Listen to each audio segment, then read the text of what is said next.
এখানে যখন কথা বলা হচ্ছে কাল আল্লাহ তাআলা, তার মানে কি কে বলছেন? আল্লাহ বলছেন। আর আপনি মোবাইলে আল্লাহকে কি বুড়ো আঙ্গুল দেখাচ্ছেন?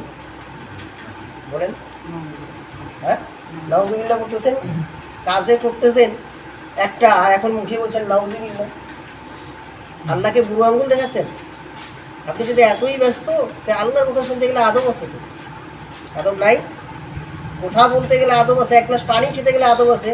আর মজলিসে বসে আপনি মোবাইল খোঁচাবেন, আর এদিকে মানে হাসান ভাই বলেন ক্বাল আল্লাহু তাআলা ওয়াল আসরি ইন্নাল ইনসানা লাফি খুসর, আর আপনি মোবাইল টিপবেন।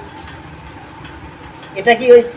আমাদের আল্লাহ রাসূল সাল্লাল্লাহু আলাইহি ওয়াসাল্লামের যে মজলিস ছিল, সেই মজলিসে কি জায়েজ ছিল? না। সাহাবীরা কেমন করে শুনতেন ভাই বলেন তো? আপনারা জানেন কিন্তু কেমন করে শুনতেন? গভীর মনোযোগ সহকারে শুনতেন, তাই না? আর এমন ভাবে থাকতেন যে একটা যদি কোনো কিছু চাদর ফেলে দেওয়া হয় সেটা মাটিতে পড়তো না, কোথায় পড়তো? তার মাথায় থাকতো।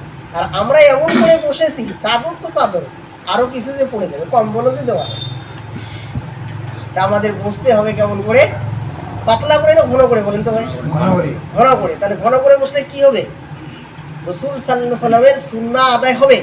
আর একটা সুন্নাহ যদি আপনি আদায় করেন, তাহলে কাকে ভালোবাসা হবে?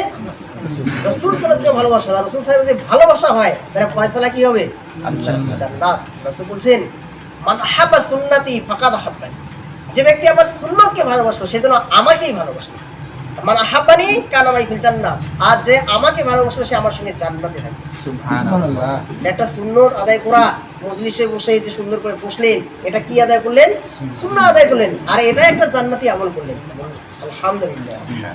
তো আলহামদুলিল্লাহ প্রথমে কষ্ট দিলাম এই কারণে, কারণ আপনারা শুনতেছেন, আলোচনা চলছে, কিন্তু আমি একটা মানে অনুভব করছি যে আপনারা শুনছেন ঠিকই, কিন্তু মনোযোগ সহকারে শুনছেন না। তো আমরা পরিশ্রম করলাম, নেকিও নিয়ে যেতে পারতেছি না, তো এটা কেমন হয়? যার জন্য একটু মানে ঠিক করে নিলাম ইনশাআল্লাহ। খুশি না বেজার ভাই আপনারা? তো আমার হচ্ছে টপিক হচ্ছে দুনিয়ার বাস্তবতা আর পরকাল। এই যে দুনিয়াটা, এই যে পৃথিবীটা, দুনিয়া তো চিনি সবাই, তাই না? পৃথিবীটা আজকে এই এলাকায় আজকে মাসিক ইজতেমা হবে, কোন ভাইটা এলাকা জানে না বলেন? অধিকাংশ লোকেই জানে, সবার কথা না বললেও অধিকাংশ লোকেই জানে, কিন্তু এইটা আমাদের কাছে 2 নম্বরে পড়ে গেছে। কয় নম্বরে? 2 নাম্বার। 1 নাম্বার কি পড়েছে বলেন তো? 1 নাম্বার হচ্ছে দুনিয়া। 1 নম্বরে পড়েছে কি? দুনিয়া। আর 2 নম্বরে পড়ে গেছে দিন। আমরা যখন মেয়ে দেখতে যাই বিয়ের জন্য, যাই না, তখন আমরা কি দেখি? অন্যরা যা দেখে, কাফের মুশরিকরা যা দেখে, আমরাও তা দেখি। এটা কেমন কথা বললেন যে হ্যাঁ তাই? কাফের মুশরিকরা কি দেখে বলেন তো? বর্তমান হচ্ছে মানে ফিল্মি স্টারের প্রয়োজন, জিরো ফিগার প্রয়োজন। এখন ওরা কি দেখে? সৌন্দর্য দেখে। কি দেখে? সৌন্দর্য। আমরাও কি দেখি? সৌন্দর্য দেখি। এক ভাই বিয়ে করবে, বললাম যে